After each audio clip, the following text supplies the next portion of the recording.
Dios les bendiga, hermanos. Le damos gracias al Señor que nos permite estar aquí en esta noche.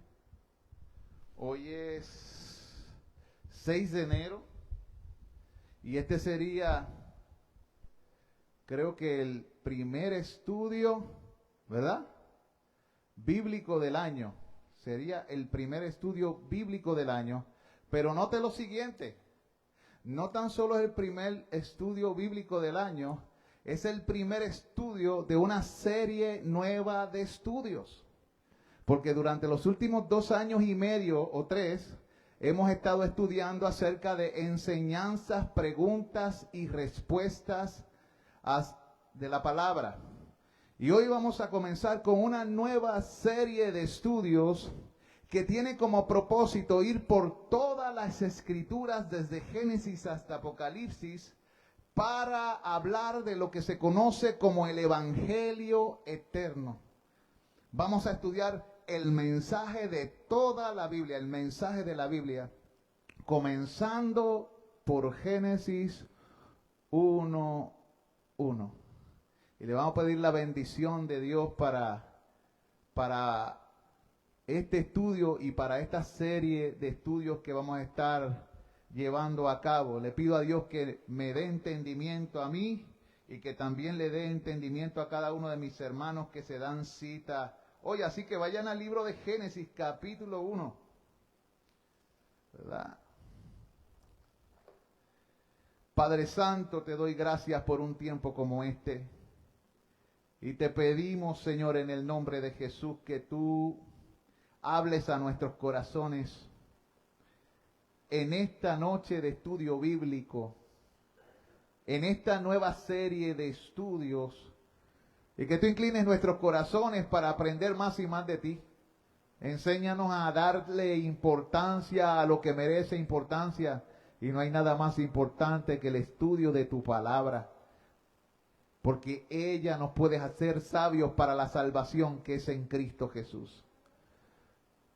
Señor, úsanos y glorifícate en medio de tu pueblo y bendice a los hermanos y hermanas, tanto los que están aquí como los que nos escucharán a través de las redes. Esto te lo pido en el nombre de Jesús. Amén y amén. Así que vamos a estar hablando acerca del Evangelio eterno y del mensaje de la Biblia. Y el primer tema que vamos a estar tocando es acerca del Pantocrátor. Panto significa cosas, Krator es una palabra que significa creador. Y le he titulado al primer tema, el Dios creador. Así se llama, el Dios creador. Y la Biblia en Génesis 1:1. Vaya conmigo a Génesis 1:1. La lectura que vamos a estar estudiando hoy se encuentra en Génesis 1, los versículos 1 y 2 y el versículo 31.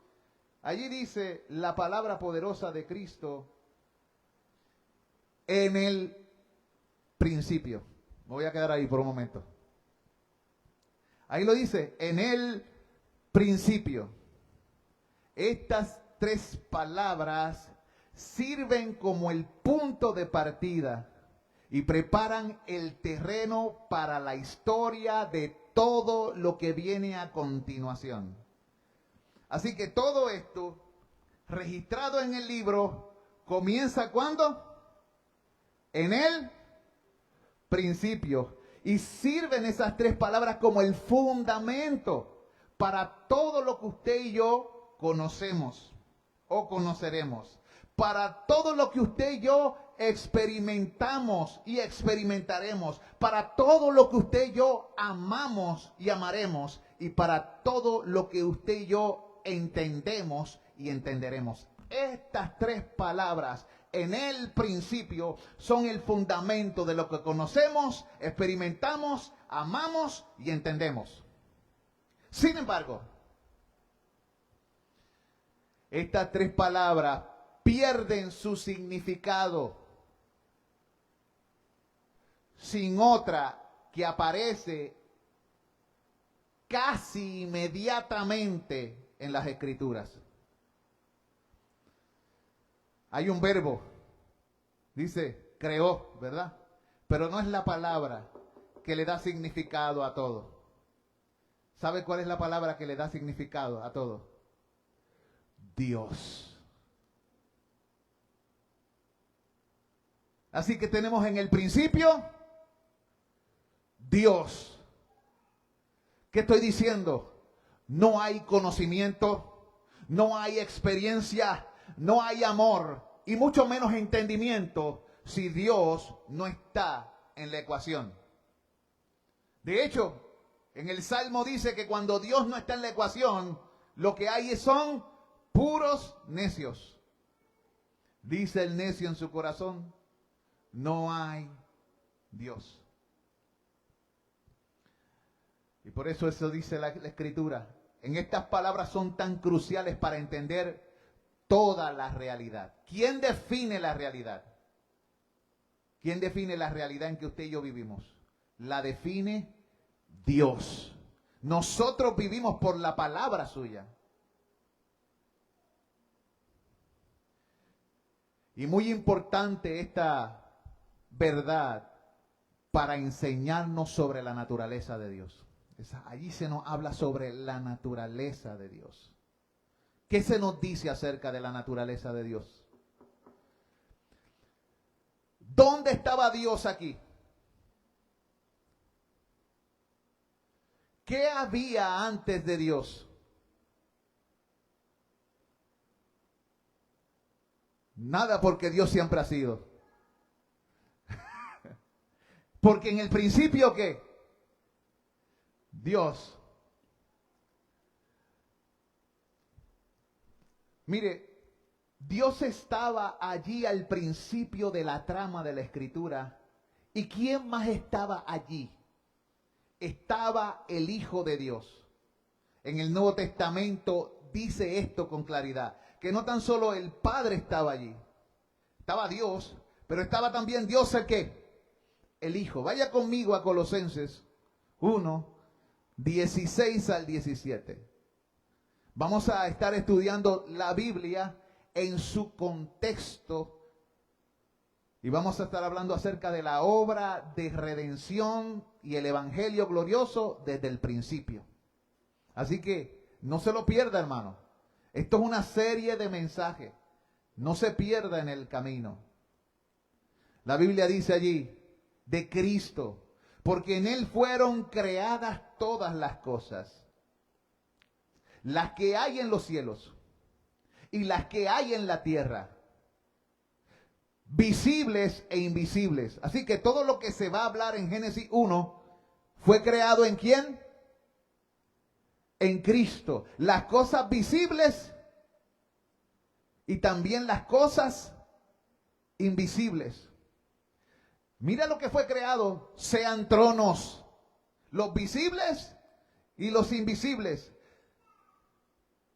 sean dominios, sean principados, sean potestades. Todo fue creado por medio de Él y para Él. Y Él es antes de todas las cosas. Y todas las cosas en Él subsisten.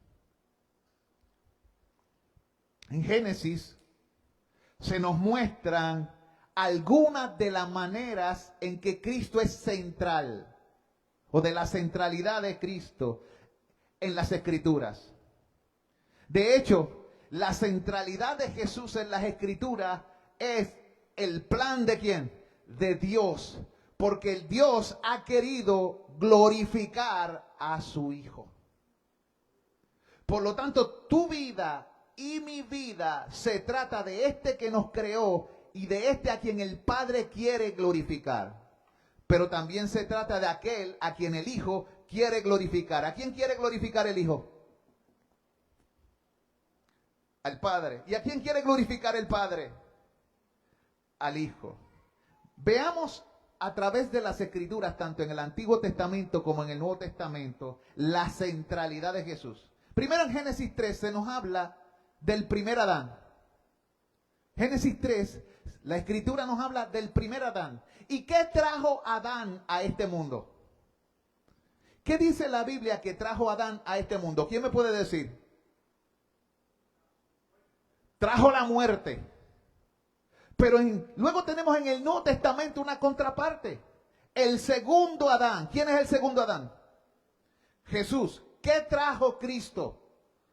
La vida. El primer Adán trajo la muerte. El segundo Adán viene a traernos vida. Luego, en el versículo 15 de Génesis 3 nos habla de lo que se llama el protoevangelio. Vamos a leer ese protoevangelio. Génesis 3. Dicen protoevangelio porque es la semilla del evangelio donde comienza la proclamación de redención y de la promesa de Dios de salvación y de vida.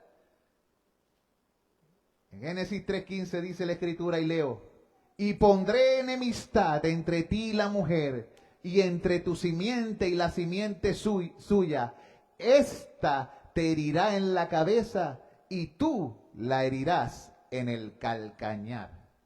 Dice la palabra de Dios, hablando de el evento donde el enemigo hiere a Jesús y Jesús aplasta la cabeza de la serpiente. Luego en el Génesis 4, dice la escritura en el protoevangelio, es la promesa de liberación de la serpiente, ¿verdad?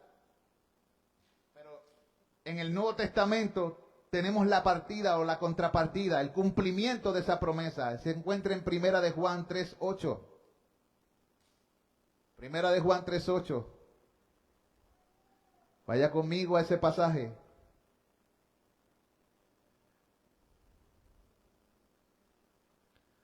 Primera de Juan se encuentra antes de Judas y de segunda y tercera de Juan. ¿Lo tiene?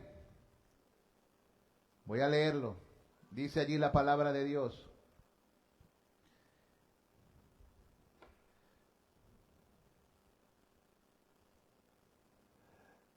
El que practica el pecado es del diablo, porque el diablo peca desde el principio. Para esto apareció el Hijo de Dios, para deshacer las obras del diablo.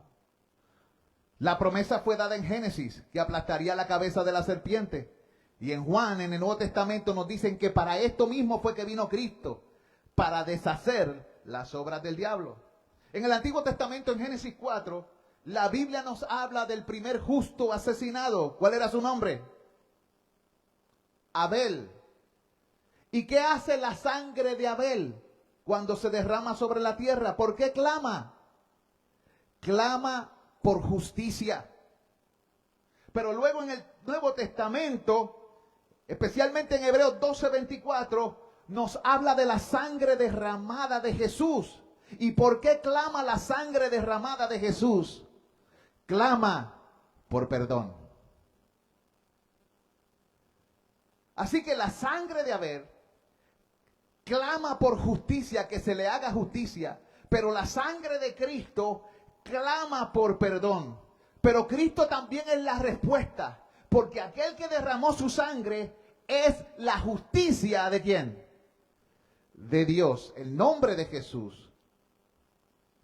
Lo que significa es no tan solo Salvador, en el original significa el Señor es nuestra justicia. Así que Cristo es la respuesta al clamor de la sangre ¿de quién? De Abel. Pero entonces al él derramar su sangre, él lo que ofrece es perdón.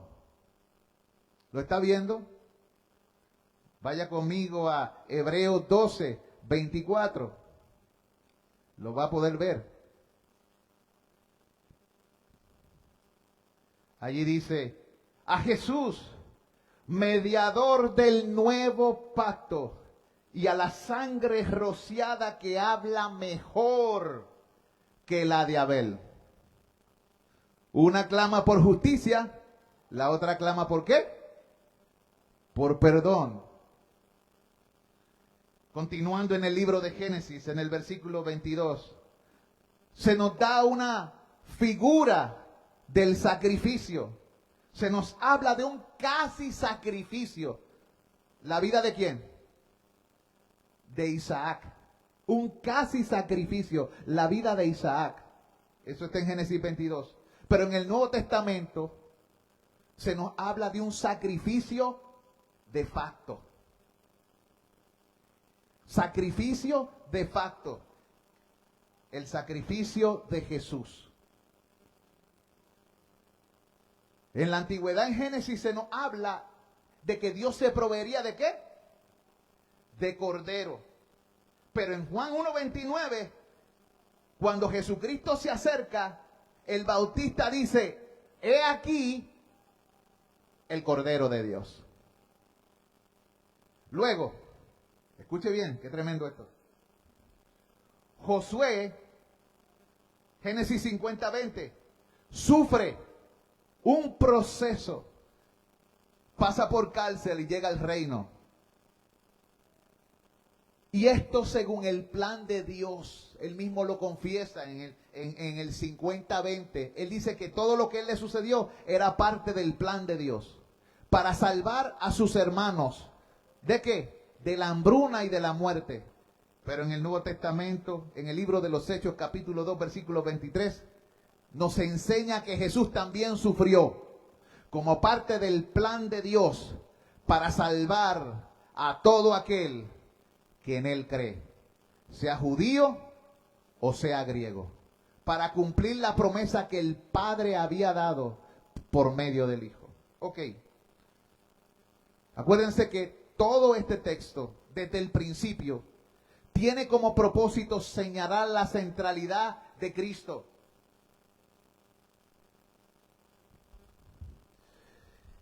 Quisiera que te hicieras la siguiente pregunta.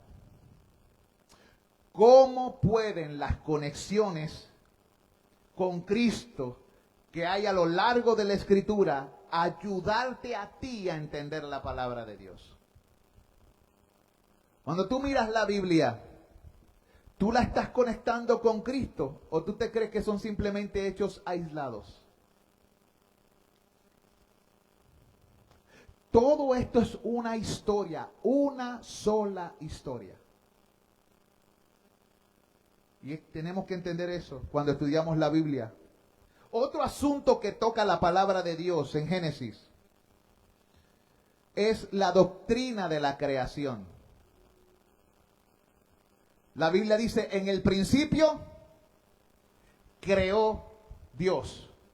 No nos habla tan solo de la causa, sino que nos habla del creador.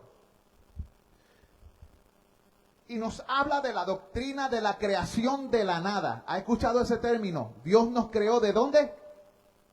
De la nada. La palabra que se usa en latín es ex nihilo. La palabra que se usa en hebreo es bará.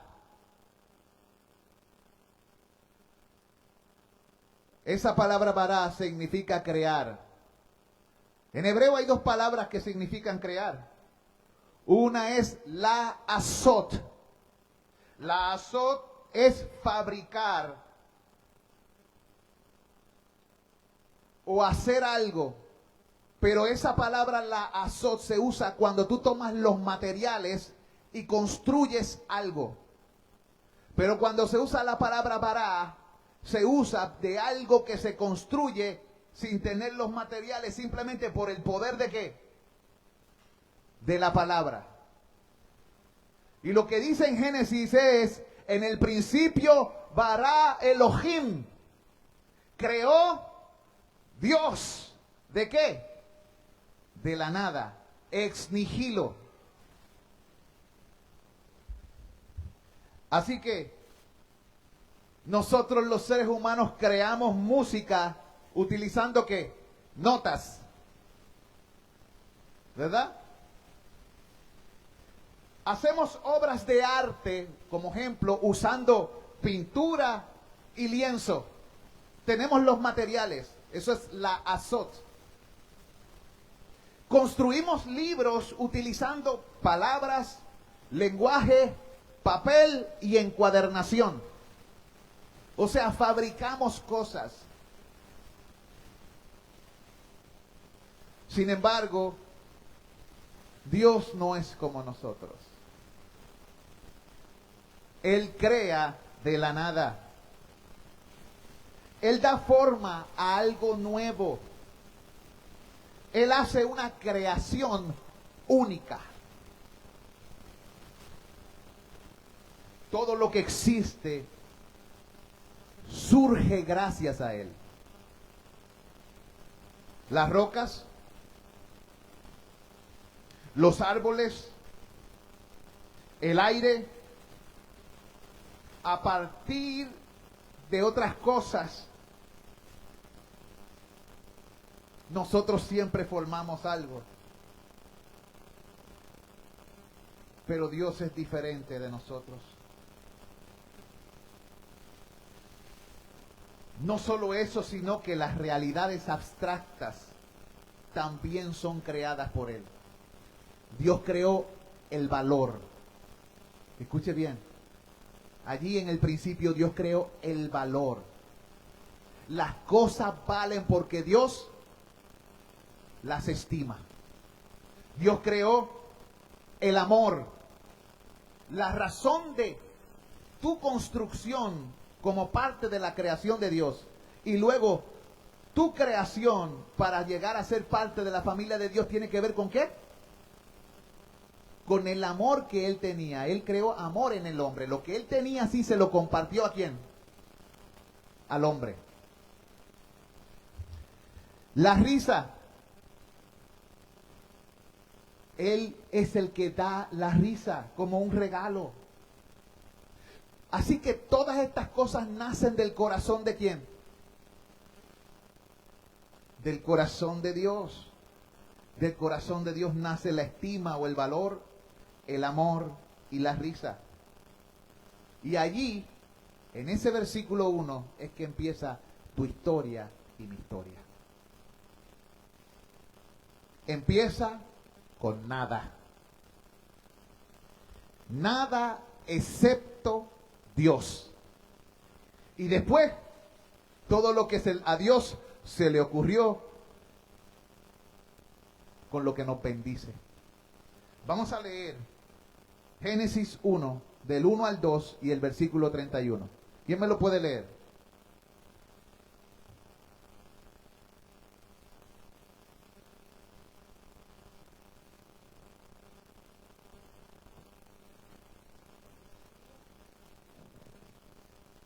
Génesis 1, del 1 al 2 y el versículo 31. ¿Qué dice allí? En el principio creó Dios los cielos y la tierra estaba desordenada y vacía, y las tinieblas estaban sobre la faz del abismo, y el Espíritu de Dios se movía sobre la faz de las aguas. Aleluya. Y el versículo 31, ¿qué nos dice?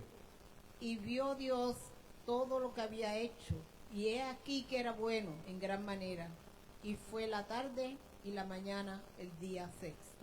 Así que el primer tema que Dios quiere tocar con nosotros por medio de este estudio es que todo lo que Dios crea, cuando se formó en el principio, de la nada, era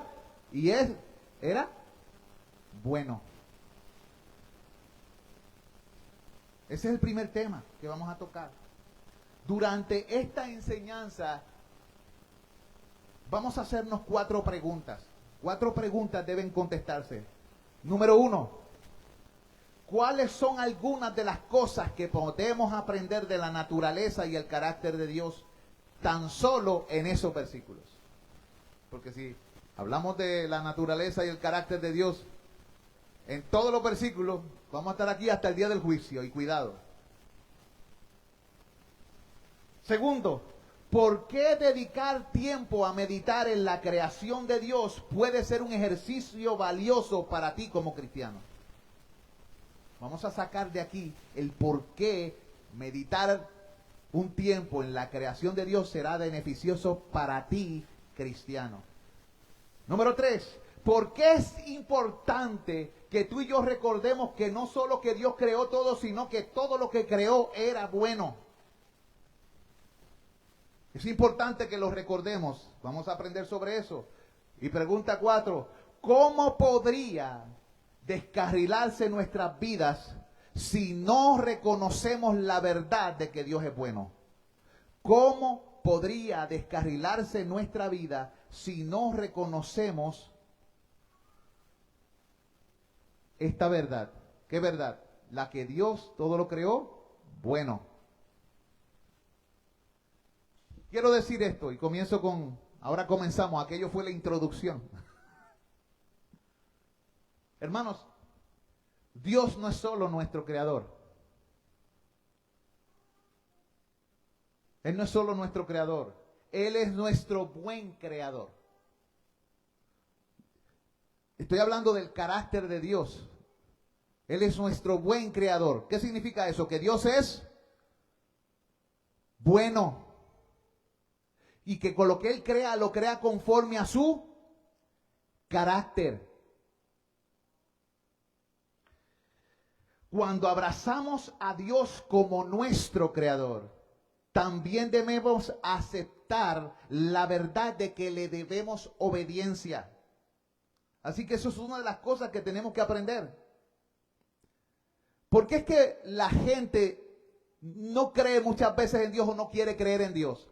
Porque saber que Él existe y que es creador presupone que tú y yo le debemos respeto y obediencia. Y muchos dicen, no Dios, ¿por qué? Porque no quieren someterse a nada ni a nadie. Ve el problema de no entender que Dios es nuestro creador y que Dios es bueno.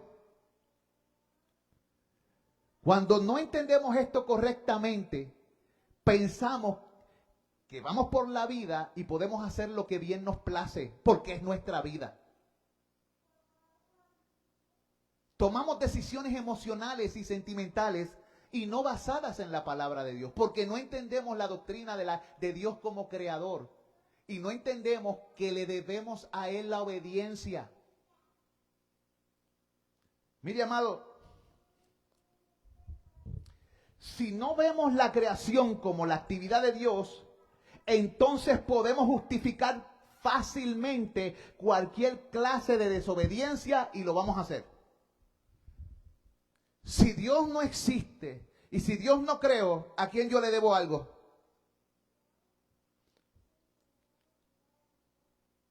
Si no hay alguien que gobierna ni lidera, ¿a quién yo me tengo que sujetar? El universo, ¿a quién se tiene que sujetar? ¿Qué habría si no hay alguien que creó y gobierna? ¿Cuál es la única otra opción? El desorden, el caos, el libertinaje, la anarquía. Por eso es importante entender que Dios nos creó y que el Dios que nos creó es bueno. La otra opción, ¿cuál sería? Note que estamos contestando las primeras 4 preguntas que hicimos. ¿Qué ocurre si no entendemos bien que Dios es nuestro creador? Vamos a tener anarquía en nuestras relaciones matrimoniales, anarquía en nuestras relaciones con nuestros hijos, anarquía en el trabajo. Vamos a ser irresponsables, irrespetuosos. No vamos a hacer lo que nos da la gana a nuestra manera y a nuestro tiempo y pensamos, porque no entendemos a Dios como creador. Porque pensamos que no nos debemos a nadie, que no le tenemos que rendir cuenta a nadie. ¿Entiende eso? Ese es el problema que estamos teniendo. Si no vemos la creación como la actividad de Dios, entonces justificaremos fácilmente toda desobediencia, todo pecado.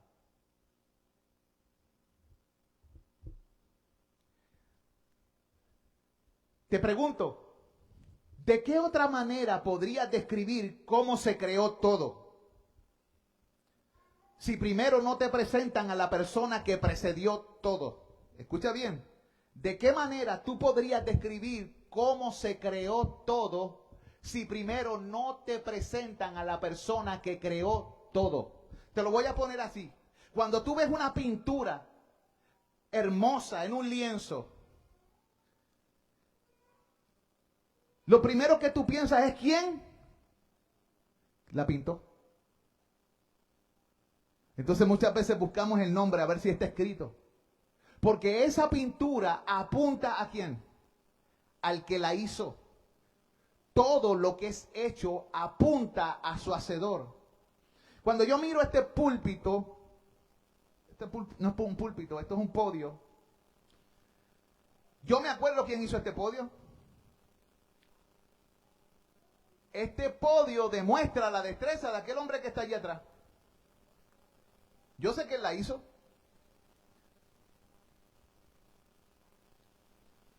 Este podio que tengo atrás demuestra la destreza del que la hizo. No sé quién la hizo. Porque esto lleva aquí desde antes de la fundación del mundo, yo creo.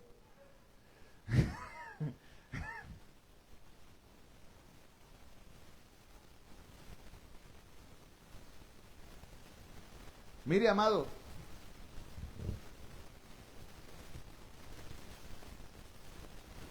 ese es el principal propósito de Génesis 1:1. El Dios que simplemente es, el Dios que precedió todas las cosas y que no depende de nada, que creó todo lo que conocemos y también creó todo lo que tú y yo no conocemos. Voy a repetir esto. Quiero repetirlo. Ese es el propósito de Génesis 1:1, describirnos al Dios que simplemente es. O sea, la realidad existente antes de que todo fuese hecho. Que precedió todas las cosas, que no depende de nada. Porque la palabra que se usa ahí es para... y que creó todo lo que tú y yo conocemos y lo que tú y yo no conocemos. Leímos en Colosenses cosas visibles y cosas invisibles. Hermano, usted no se ha puesto a pensar lo ignorante que todos somos los seres humanos. Te digo la verdad, yo desconozco mucho más de lo que sé. Escucha bien esto, yo desconozco mucho más de lo que sé. Yo sé muy poco comparado con lo que no sé.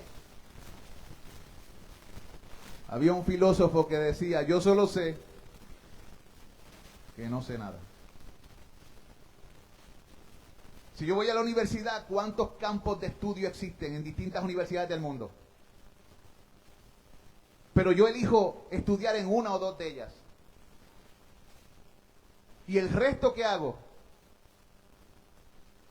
Las ignoro. Porque mi mente no da abasto para todo ese conocimiento. Así que mi conocimiento es específico sobre algo. Si quiero ser algo bueno, ¿qué hago? Me especializo en un poco de conocimiento. Pero Dios es diferente. Él creó todo lo que tú conoces y creó todo lo que tú no conoces, y por ello es conocido por Él. ¿Desde cuándo? Desde el principio. Desde el principio son conocidas a Dios todas sus obras. ¿Qué te dice ese versículo del carácter de Dios? En el principio creó Dios. ¿Y qué te dice Colosenses que leímos? Lo visible, lo invisible, trono, dominio, poderes. Él creó el presente y también en su mente estaba el porvenir. ¿Y desde cuándo? Desde la eternidad pasada. ¿Qué te dice eso de tu Dios?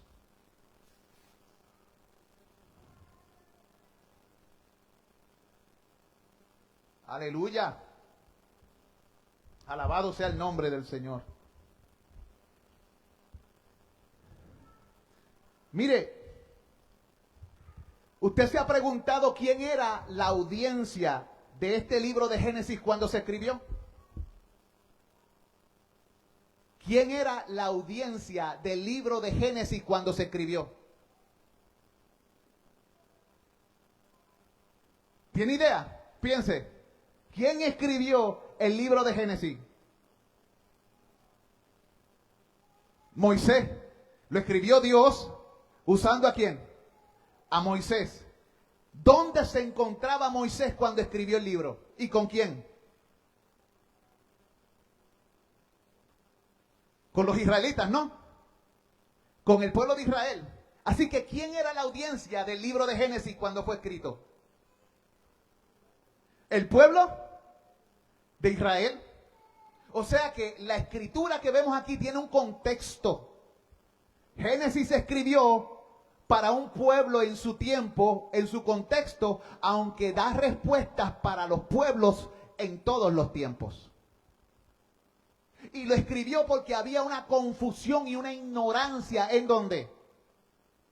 En el pueblo. Había muchos vacíos y muchas cosas que se habían olvidado desde la creación del mundo. El hombre se había alejado de Dios, así que había un alejamiento general de Dios, aún en medio del pueblo. La audiencia original del libro de Génesis eran los israelitas que iban de camino ¿hacia dónde? Hacia la tierra prometida. Así que este es un libro de historia y de promesas. Para recordarle al pueblo su historia y su porvenir. ¿Ven lo que está diciendo? El libro de Génesis era para recordarle al pueblo su historia, de dónde venían, y una promesa hacia dónde se dirigían. Tiene una razón de ser este libro. ¿Usted se ha puesto a pensar en lo que estoy diciendo? Esto nos va a ayudar a interpretar el texto según su contexto. Usted va a aprender a estudiar la palabra de Dios y hacer las preguntas correctas.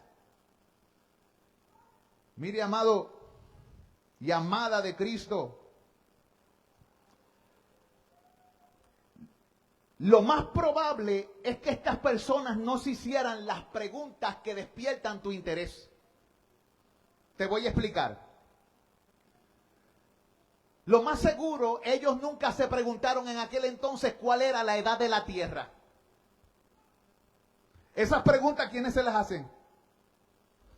Nosotros en este tiempo.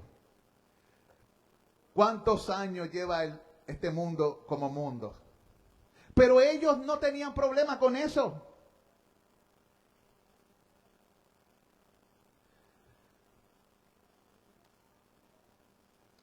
Tal vez ellos tampoco preguntaron cuál era la ciencia detrás de la creación.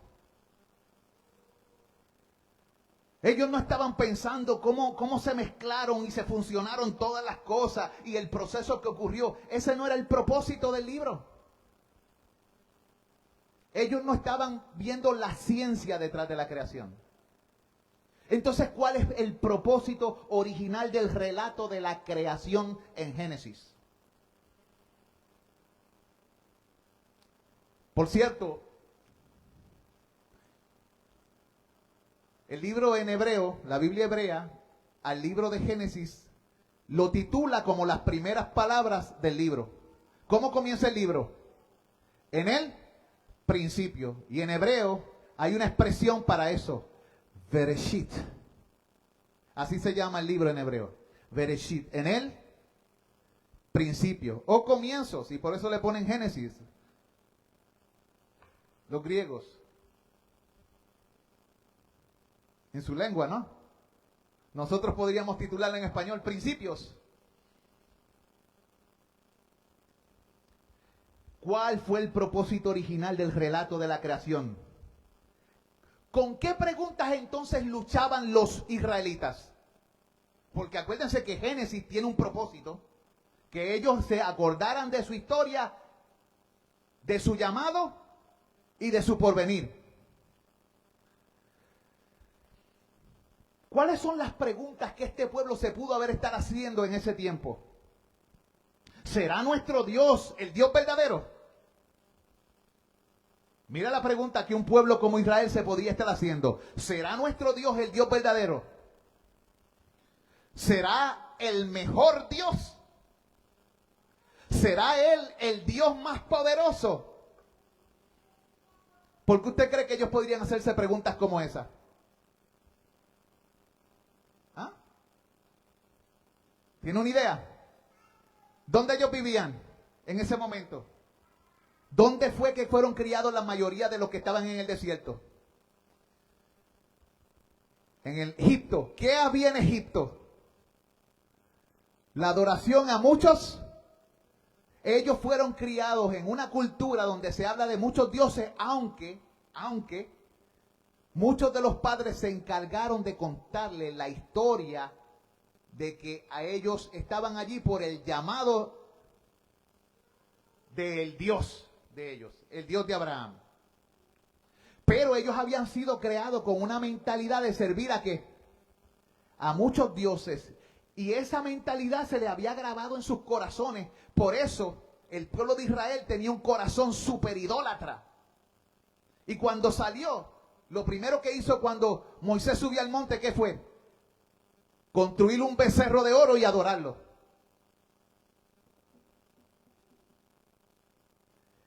Y a través de la historia vemos al pueblo adorando a Dios y a los Baales, a los otros dioses.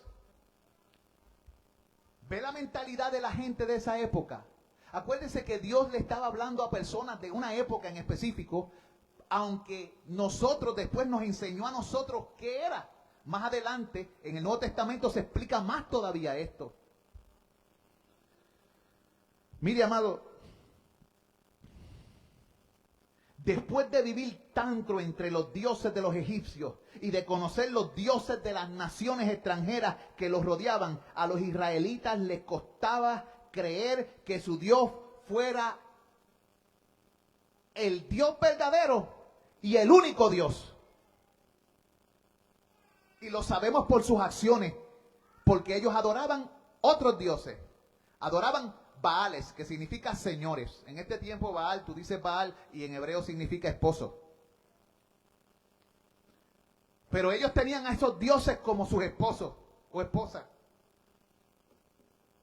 Y por eso Dios, cuando tú adorabas a otros dioses, tú le estabas siendo infiel al único que debería ser tu esposo. ¿Quién es? El único Dios verdadero. ¿Están captando la idea de todo esto? Para remediar los corazones errantes de su pueblo, porque el pueblo de Israel tenía un corazón errante que se desviaba. Y tú lo notas, la historia de Génesis nos habla una y otra vez del corazón de un pueblo que hierra, que se desvía, que tuerce, que hace cosas horribles, que parece que no conocieran al único Dios verdadero, que parece que no hubieran sido llamados continuamente. Pueblo duro de corazón y de cerviz.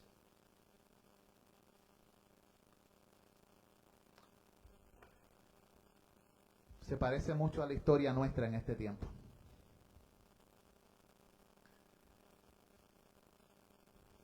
Pero está allí para nosotros, los que nos han alcanzado los fines de los siglos, para que no cometamos los mismos errores. No para excusarlo, ellos lo hicieron, nosotros también. No. Es para estudiar la historia y no repetir el error. Ese es el problema. La gente dice, ¿para qué yo necesito estudiar historia? Porque los que no estudian historia suelen cometer siempre que los mismos errores, o por lo menos si tú la estudias, tal vez cometas menos errores. ¿Sí? Tal vez metas la pata, como dicen aquí en Puerto Rico, menos. ¿Verdad? Así que somos más responsables. Hay uno que dice ahí con conocimiento. Ese es el peligro, saberlo y pecar con conocimiento. El pecado entonces es sobremanera pecaminoso. Y eso es lo que hace la ley, ¿sabe? Hace que se exhiba la maldad del corazón y del pecado. Mire, revela lo que hay en el corazón humano. La palabra ley no tan solo significa regla, también significa instrucción.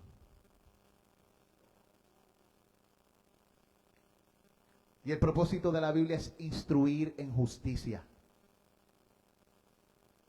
Y la justicia está relacionada con la verdad. Amados, para remediar este problema del corazón errante, Dios les revela a este pueblo la historia de la creación. ¿Y quién la escribió? Moisés. Jesucristo lo dijo. Él habló cuando resucitó. Dice que desde Moisés, los profetas y los salmos le mostró a esos discípulos todo lo que esto hablaba de él. Porque es una historia completa. La historia de la creación, de la caída y de la redención.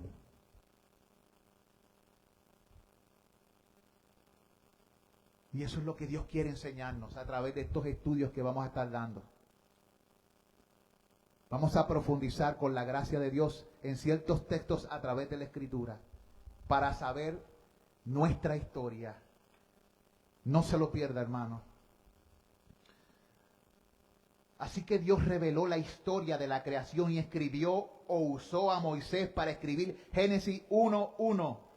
En el principio creó Dios, con la intención de ayudar a su pueblo a entender que el Dios de sus historias, de las que les contaban sus padres, de las historias contadas de generación en generación, en otras palabras, el Dios de sus padres y los padres de sus padres, era el mismo Dios que había creado el mundo.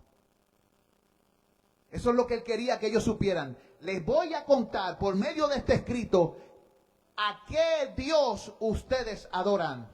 Al único y sabio Dios, al único creador, al único Dios verdadero. Ese es el propósito de estos estudios.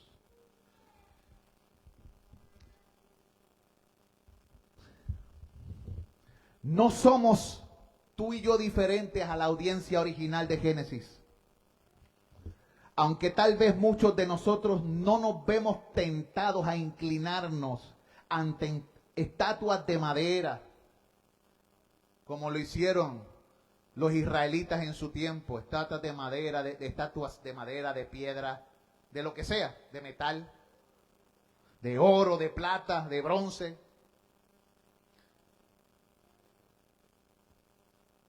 Nuestros corazones tienen la misma propensión errante. Somos propensos a distorsionar el camino, a pecar al blanco del propósito de nuestro llamamiento.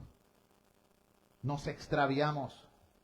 Nos suenan bien y muy agradables, por ejemplo, los domingos de ocio. Más que los domingos de adoración temprana. A los seres humanos nos encanta quedarnos y requedarnos. Menospreciamos la adoración y algunos llegan tarde o en la predicación. Porque no han entendido que Dios merece su obediencia como creador y su adoración y respeto como su Dios. Sin embargo, somos fieles a otros dioses que nos hemos construido. Nuestro trabajo, el jefe, nuestras amistades, nuestros hijos o nuestros nietos. Somos fieles a cumplir con ciertas cosas, pero no somos fieles a adorar al único Dios verdadero que fue el que nos creó. Le menospreciamos, escupimos su rostro. Le tenemos, el que creó el valor, no le damos valor. El que nos da la capacidad de amar y gente a quien amar, no lo amamos. El que nos da la capacidad de entender, no le queremos entender. No Dios, dice el necio en su corazón. No Dios. ¿Por qué? Porque no quiere que Él reine sobre su vida. ¿Entienden esto? Es fuerte. Amigo que me escuchas por las redes, le ruego al Dios del cielo que Dios te dé entendimiento. Hermanos de la Iglesia Bautista de Batallas que no pudieron estar aquí hoy, pero que van a escuchar esto a través de las redes. Que Dios te dé entendimiento.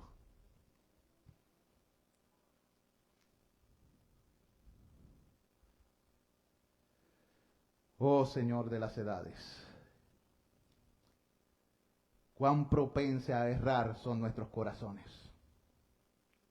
El fin de año tal vez sueñas con todas las cosas que podrías haber comprado con el dinero que diste en ayuda a alguien o ofrendaste en alguna iglesia por la causa de Cristo. Hay gente que dice, usted no sabe todo lo que yo pude haber hecho con eso. Porque tu corazón se ha desviado y tu corazón no está con Dios. Te has construido otros dioses a los que quieres adorar. El Dios de la autocomplacencia, de la autogratificación, los deseos de la carne, los deseos de los ojos, la vanagloria de la vida. Cada vez que le echas un vistazo, por ejemplo, a una atractiva compañera o compañero del trabajo, o cada vez que le echas un vistazo a una hermanita o un hermanito en la iglesia estando casado. O tal vez no estás casado, pero la mirada que estás dando no es una mirada decente, sino lujuriosa. Te has construido un ídolo de esa persona. Y te has inclinado a los baales de tu propio corazón y de tu lujuria. Por eso,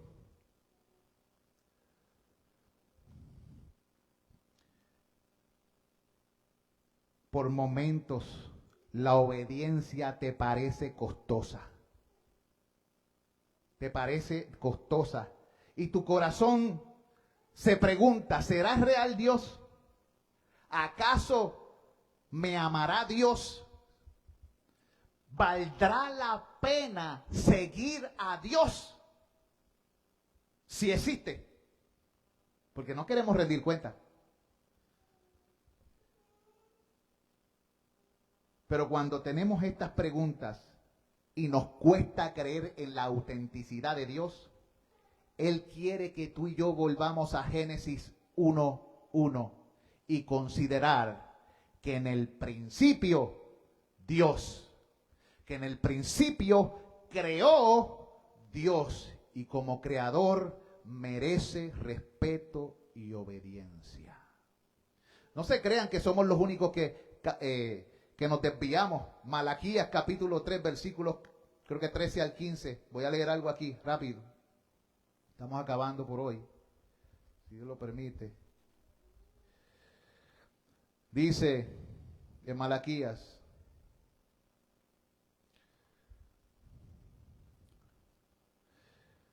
vuestras palabras contra mí han sido violentas, dice Jehová. Y dijisteis, ¿qué hemos hablado contra ti? Habéis dicho, por demás es servir a Dios. ¿Qué aprovecha que guardemos su ley y que andemos afligidos en presencia de Jehová de los ejércitos? Decimos pues ahora, bienaventurados son los soberbios y los que hacen impiedad, o sea, los que viven al garete, sin Dios en su noticia, los que le dan la espalda a Dios. Están diciendo que son benditos esos. Y de momento dice, no solo son prosperados, sino que tentaron a Dios y escaparon. Malaquías capítulo 3, versículos del 13 al 15. Cuando no había nada más que la misma nada, Dios existía. Y eso debería crear en nosotros una sensación de asombro sobre el que sobrepasó, sobre el que sobrepase todos nuestros asombros. Pero no solo creó Dios todo, sino que todo lo que creó fue bueno. ¿Sabe? ¿Qué quiere decir Dios con que todo lo que creó es bueno? ¿Qué quiere decir Dios cuando la Biblia enseña que todo lo que creó es bueno? Cuando Dios creaba algo y lo llamaba bueno, lo que quería decir era que estaba cumpliendo con el propósito para el cual había sido diseñado. ¿Qué significa que algo fue creado bueno? Que está cumpliendo con el propósito para el cual fue diseñado. Dice la Escritura que él habló de la creación y miró hacia atrás y dijo que era bueno. Y creó los árboles y miró hacia atrás y dijo que era bueno. Creó los animales y dijo que era bueno. Porque estaban cumpliendo con aquello para lo cual Dios lo había creado. Entonces, ¿cuál es el propósito del diseño de la creación? Salmo 19:1 nos enseña que es declarar la gloria de Dios y anunciar la obra de sus manos. El propósito de la creación es anunciar ¿a quién? A Dios.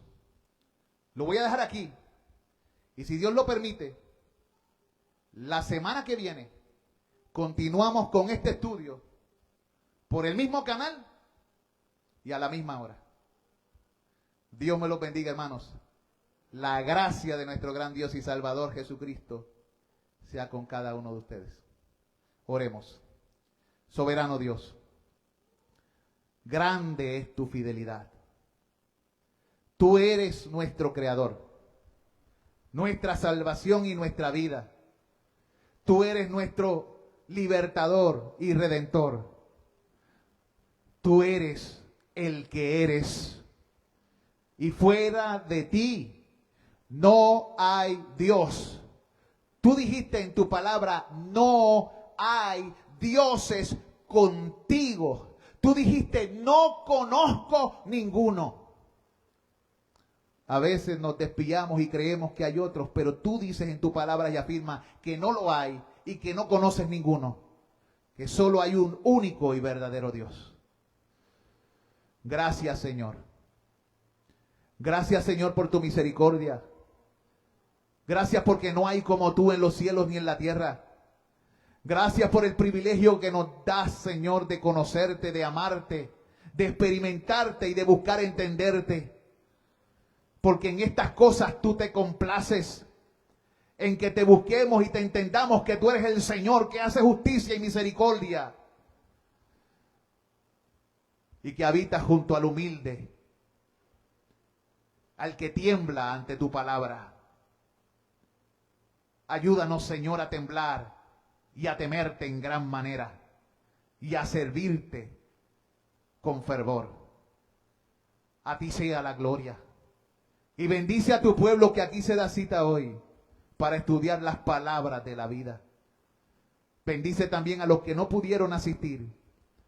Y bendice a los que nos escucharán a través de las redes, tanto de la Iglesia Bautista del barrio Batelles, en Mayagüez, Puerto Rico, como las otras iglesias de Cristo y los otros amigos, en el nombre de Jesús. Amén y amén. Gracia y paz, hermanos. Salúdense los unos a los otros en el amor del Señor.